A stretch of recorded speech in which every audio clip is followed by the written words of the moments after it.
नमस्ते साथियों, वैदिक आइडियोलॉजी में आपका स्वागत है। मैं हूं विकास आर्य। ईश्वर, भगवान और देवता, क्या ये तीनों एक ही हैं या अलग अलग? क्या ईश्वर को भगवान या देवता कहा जा सकता है? और इसी प्रकार क्या भगवान को ईश्वर या देवता कहा जा सकता है? इस वीडियो में आज हम इस बारे में जानेंगे।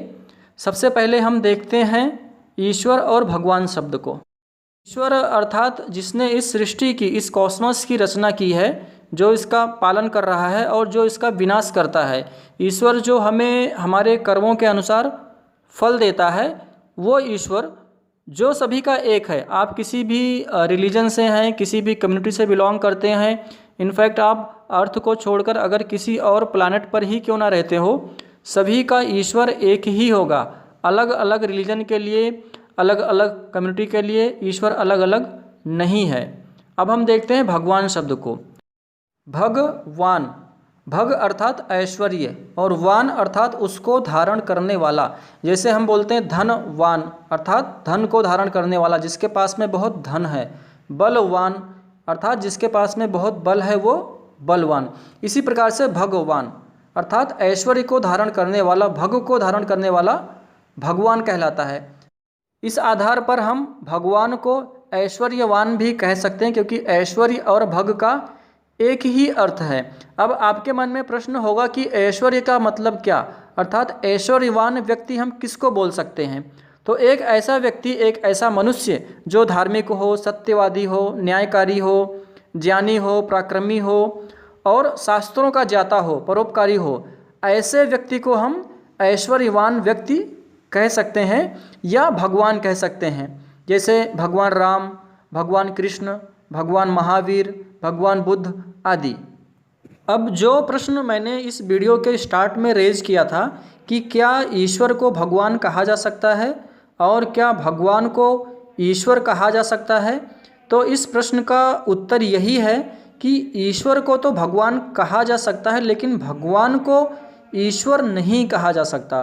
क्योंकि जो गुण, धर्म, स्वभाव भगवान के हैं, एक ऐश्वर्यशाली व्यक्ति के हैं, वो सारे गुण, धर्म, स्वभाव ईश्वर में भी हैं। जैसे ईश्वर भी धार्मिक है, सत्यवादी है, न्यायकारी है, ज्ञानी है, पराक्रमी है, शास्त्रों का ज्ञाता है, परोपकारी है।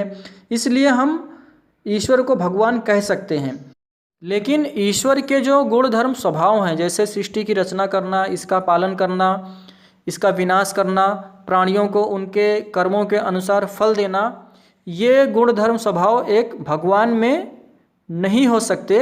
इसलिए भगवान को ईश्वर नहीं कहा जा सकता। एक मनुष्य कभी भी भगवान बन सकता है, लेकिन ईश्वर नहीं।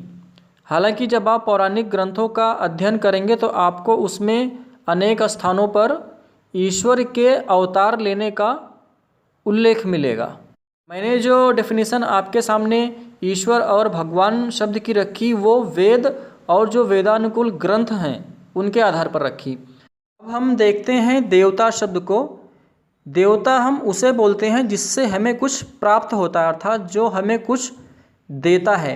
जैसे माता, पिता, आचार्य, गुरु, राजा आदि, इन सब से हमें कुछ न कुछ प्राप्त होता है। इसलिए हमारी जो भारतीय सभ्यता और संस्कृति है, इनके अंदर में इनको देवता कहा गया है। देवता कोई आवश्यक नहीं है कि कोई लिविंग ऑर्गेनिज्म ही हो। जो नॉन लिविंग ऑर्गेनिज्म हैं, मटेरियल्स हैं, जैसे पर्वत, पहाड़, नदियाँ, इनको भी हमारी संस्कृति में देवता कहा गया है, क्योंकि हमें इनसे भी कुछ ना कुछ प्राप्त होता है।